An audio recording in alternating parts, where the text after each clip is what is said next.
Hi everyone and welcome back to the Baby Sleep Magic podcast. My name is Chantel Murphy and today's episode is actually a recording from a recent Skype consultation that I held with a client, and they were battling a lot with their little one who was 8 months old, waking up through the night quite frequently, experiencing cat naps and just overall quite irritable and quite restless. So I have taken a snippet out of this, which is in regards to the food component. So it is going to be relevant if you have a bubba between the age of 9 and 12 months of age. This food component is really going to help and be beneficial. It gives you a bit of an overview of what to feed, what times to feed, how much to feed, and hopefully you find it quite useful, especially when it comes to calories through the day. So, thanks again for everyone tuning in and listening. I really appreciate everyone sharing. It's obviously, working. It's going really well. And again, if you do find this information valuable, feel free to share it with a friend or another mum. Enjoy the podcast. Anything before 6 a.m, what we'll do, we'll treat as a night waking. Are you guys okay with the 6 a.m. start? That works for you? Okay, and we'll talk about how to achieve that in a minute. So when she wakes up, pretty much what you're doing now, offer breakfast first. She's certainly capable at her age, in terms of portion size, eating at least 2 Weet-Bix for breakfast with a bit of fruit puree in it and a piece of toast. But the key is preparation is key. What we don't want to do is put her in the high chair, you're in the kitchen, you're crushing up the Weet-Bix, you're adding a bit of water to it, you're zapping it in the microwave if you need to, you get your spoons out, and she's in the high chair while all this happens. And she's happy enough in there. By the time you get to her, she might only have 2 or 3 mouthfuls and she shuts you down. Because she's an active bubba, chances are you've got 9 minutes to feed. If you've wasted 4 or 5 of that, plotting around, getting this, getting that, folding that towel up, popping over there, and you go to her, your moment's gone. And she shows signs that she's full. She'll turn away, she'll close her mouth, she'll start pushing it off, she'll spit it out. She does not want to be in that chair any longer. So timing is key. So everything needs to be prepared. The Weet-Bix needs to be prepared, or the porridge. The toast needs to be toasted and buttered and cut and sliced and diced. The spoons, the sippy cup of water, the puree, everything needs to be lined up. And then she sits in the chair, put the toast on her tray, and she will start to eat that herself. And with the toast, my suggestion is to cut it in little tiny squares. So not fingers. Fingers, what you'll probably experience is she will probably scrape the top of them off or squash them. Yeah. So it's not ingesting. She's not getting a lot of it in there. But if you cut it up into little squares, like 5 centimetres by 5 centimetres, the chances of her grabbing them like that and hoofing them in is way more successful now that she's older. And whilst you're in the background with the concoction of Weet-Bix or porridge and you're scooping it in and you've got 9 minutes, go, go, go. There's no mucking around.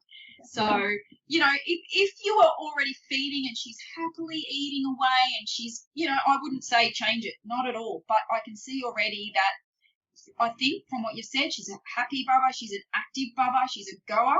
She doesn't have time to be sitting down. She doesn't want to be sitting down. This is the thing here. So timing is the essence. Everything has to be prepped before she even sits her bum in that chair. And even in some cases, I did it with my boys. I've got a son, 7, he's no other goer. He's the same. He was the same. I couldn't sit him still. I used to have put the TV on, ABC for Kids, and I would feed him in front of ABC for Kids. He would be so fixated on that. I would scoff him down, job done. Get him out, turn the TV off, and he'd run around and burn it all off. But I achieved a full tummy. Whatever you've got to do, really, to get it.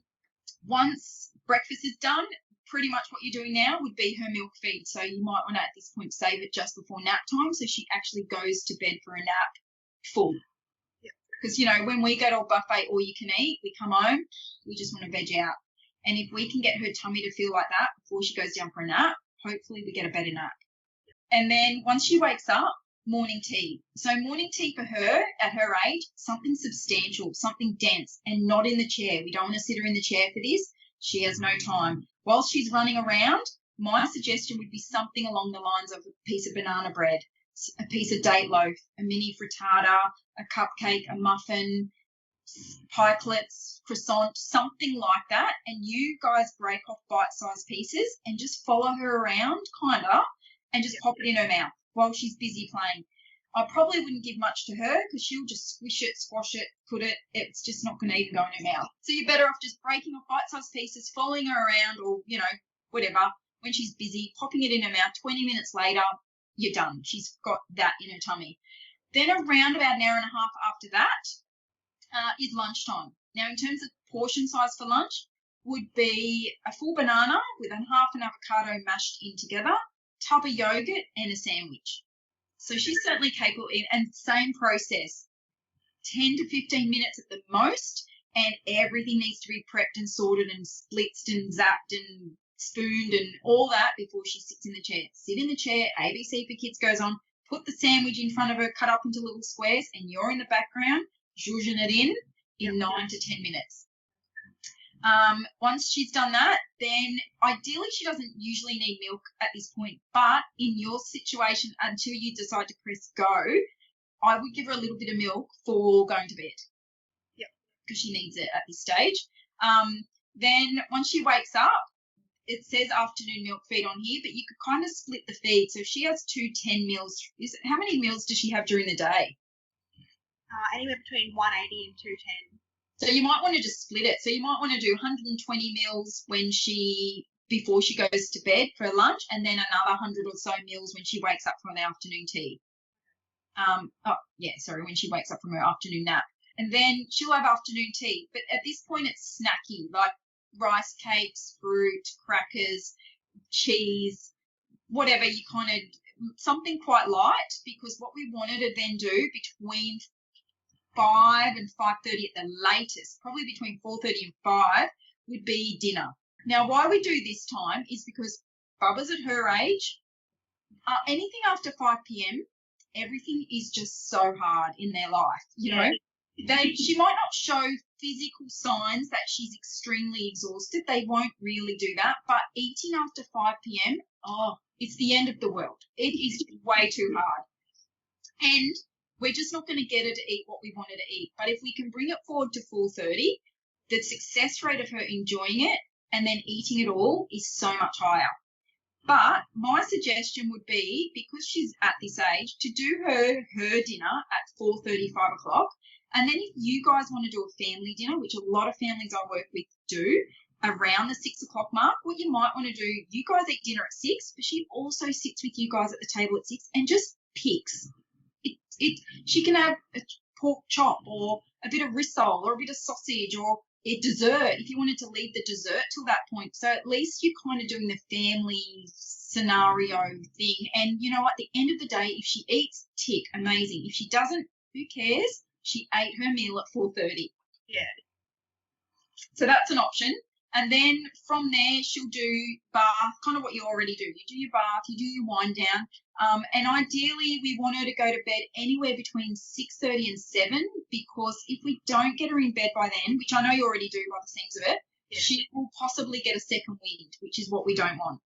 When bubbers get a second wind, they then sometimes take at least a couple of hours to come down from that and they're giggly, they're a bit silly, they're a bit psycho. And that can take 2 hours to wear off before they're actually ready to zonk out and go to sleep for the night. So that's my suggestion when it comes to food guides, routine, naps, because she's still on 2 naps. That's second nap will drop anywhere between 14, 15 months and 18 months. Thanks again for listening. For any additional tips, head over to my Instagram page at Baby Sleep Magic and just refer to the highlights, guys. There's lots of information on there for, dark room, white noise, comforter, napping on the go, newborn tips. There's plenty of stuff on there, videos that you can refer to. Thanks again and see you next episode.